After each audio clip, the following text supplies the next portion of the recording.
Hello and welcome to Buy Africa, the show where we focus on investment opportunities around the continent. I'm Tshepo Modiba, and thanks for joining me. Tonight, I'm joined by Gerhard le Roux, Africa Sales Trading at Momentum SP Reid Securities, for a look at the year that was. Gerhard, volatility is probably the catchphrase. I say that all the time in terms of 2015. That's certainly been the case. Without a doubt. It's really been a tough year, I think, for investors to really get a handle of what's really happening in the underlying markets. Big news have hit the markets, the likes of currencies, elections, even major diseases like Ebola still had a massive effect on West Africa in the 2015 year. So I think for investors to really get a handle on those big issues, put that into their models has been a tough task. That's a very good point. A lot of moving pieces in terms of the political landscape, lots of political change actually throughout the continent. Never mind pockets of terrorism popping up. It's been a particularly difficult year for investors. Yeah, I think so, and with also the currencies playing their part, I think a net effect of the slowing down in the pace of commodity usage in developing world, the likes of China, has really hit Africa hard. There's still a very strong connection between the African story and the commodity cycle. So when commodities started coming down, probably June, July 2014, you've really seen the currencies of African countries really come under pressure, and that's been a real theme for this year. I guess the two commodities that certainly have pulled back dramatically. Oil has continued its fall, and we've seen pressure in terms of oil producers in the continent, but also copper. And we've seen what Zambia has done in terms of the currency there. Absolutely. Let's firstly look at the oil story. I think there's a number of African countries that have become reliant on the produce of oil for their foreign currency, the likes of Angola, Nigeria, Ghana, just to name a few. And then on the East African side, you've got big exploration projects that are in the making, a lot of money that's being pumped into the economies in the anticipation of large deposits of oil and the extraction thereof. So those have really had an effect on those countries, and the ability for the central banks to really gain foreign currency has really come into question. Zambia is a particularly troubling case where you had the commodity decreasing substantially throughout the year, but then also they had a new president coming in, and that has sort of almost created a bit of a perfect storm, to put it that way, to use the old cliche. But it's sort of a negative fiscal situation with a negative debt situation that spurred Moody's on to downgrade Zambia, and that was sort of the catalyst for some spectacular devaluations of the kwacha, and it really hurt the economy quite a bit. Now, I guess the key question is, at these sort of levels for both copper and oil, what does that mean in terms of the underlying economies? I think it's going to mean a restructuring. The way things were done in the last probably decade of the commodity cycle is no longer going to be there necessarily. And I think to expect the commodities to rebound substantially from where they are is maybe a bit optimistic. And I think you have to really look strongly at where you're putting your money as a government, and making sure that you still stimulate the underlying growth, but still look after your fiscal position and your reserve position. Okay. Now, if we had a crystal ball back in January, and you were allocating across the continent to date, where would you have wanted to put your money? I think that's a really good question. That's a really tough one to answer. Right. I think probably Nigeria has been performing better than most, even though the equity markets have seen significant devaluations. Right. You didn't really have the double whammy. So in the beginning of the year, you saw a sharp devaluation of the naira, in excess of 200 to the dollar. And since then, the country has put in some strong measures the central bank has put in some strong measures, curbing imports of luxury items, trying to make it difficult for the black market in Naira to exist by not allowing small denomination deposits in dollars to the banks, and a host of other measures.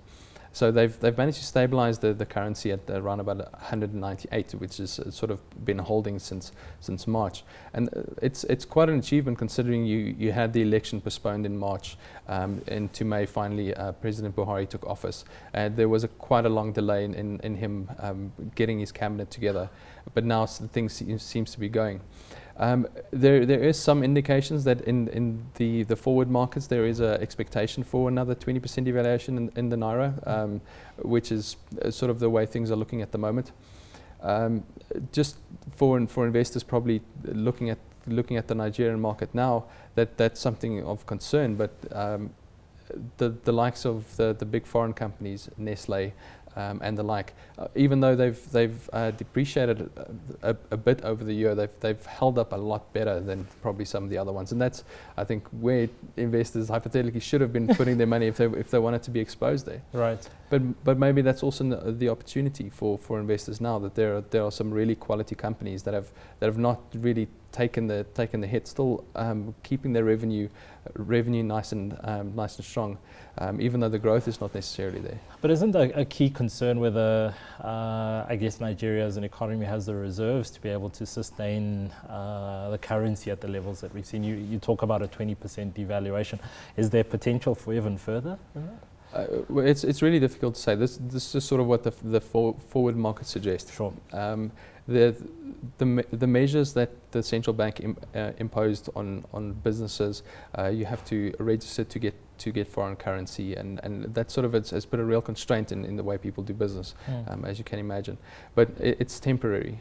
So we'll have to see what will happen when the market sort of stabilizes and goes from there. Nigeria has actually been fairly efficient and keeping their reserves steady. They had a bit of a knock in sort of the second and third quarter, but from there it seems they've been able to keep things steady. Now, in terms of, I guess, elsewhere in the continent, the likes of Namibia have certainly looked like they've done quite well. What's really driven that? Yeah, so I think strong fundamentals have been really driving of the underlying companies, of the underlying economy. Really, as things have been generally steady. Right. I think that's helped a lot. Obviously, the rand, it's in the same monetary zone as South Africa, has also really played a part. So if you look at Namibia, maybe in dollar terms, they haven't had such a rosy performance, but right. There really are quality companies in Namibia, and it's really tough to get them. Right. It's a very difficult market in terms of liquidity to get stock, so that it might also be playing a part. Right. So I guess the point is it's not all been terrible news across all markets. No, I don't think so. And maybe as sort of a way to look at it, it's to look at companies that have been able to weather the storm really well. Right. So let's take a look at Dangote Cement. Dangote Cement, even though their margins have been under a bit of pressure throughout the year, and you've seen a decline in sort of cement sales in the economy as a whole. That's a 3% decline. They've still held their margins really, really well, even though it came down a bit. They've got new production facilities. They're able to compete better than most, and they're putting up new factories around the continent. So I mean, that's a really strong company to look at as an investor. That's an important point. I mean, case in point, as you said, Dangote Cement, increasing sales across the continent. So it's not, even at an underlying company level, it's not all bad news. No, absolutely.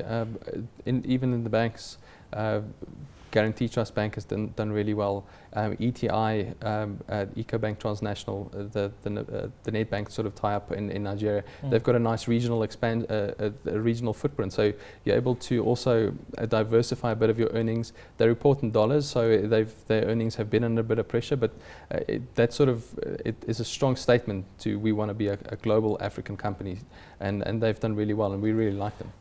So what would you say has separated those businesses and those economies in this sort of environment that have done well relative to everybody else?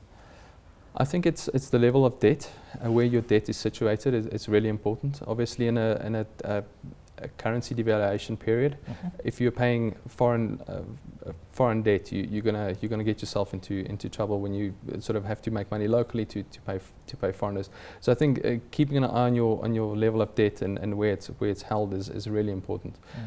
You've seen Zambeef earlier on in the year reporting that they've spent a lot of money just trying to unwind a lot of their foreign debt holdings, just because it's become very difficult to service them in an environment where the kwacha has devalued 50% in the space of a year. Right, and I guess the important point there is whether it's at a company level or broader economies, your revenues are in local currency, and if your debt is foreign denominated and your currency is weakening, you run into trouble.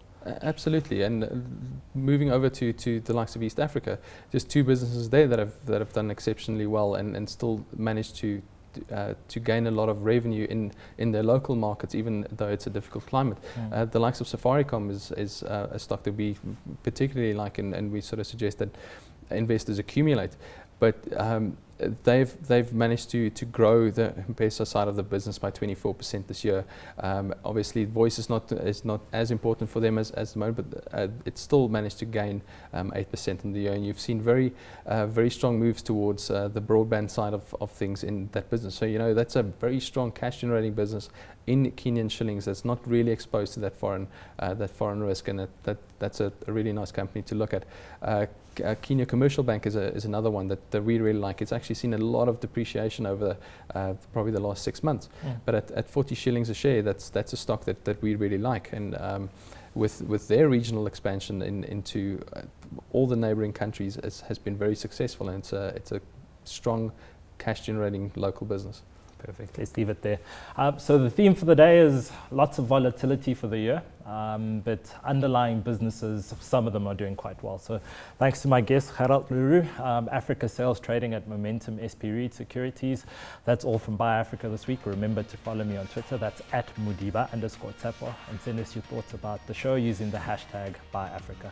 For myself and the team, goodbye.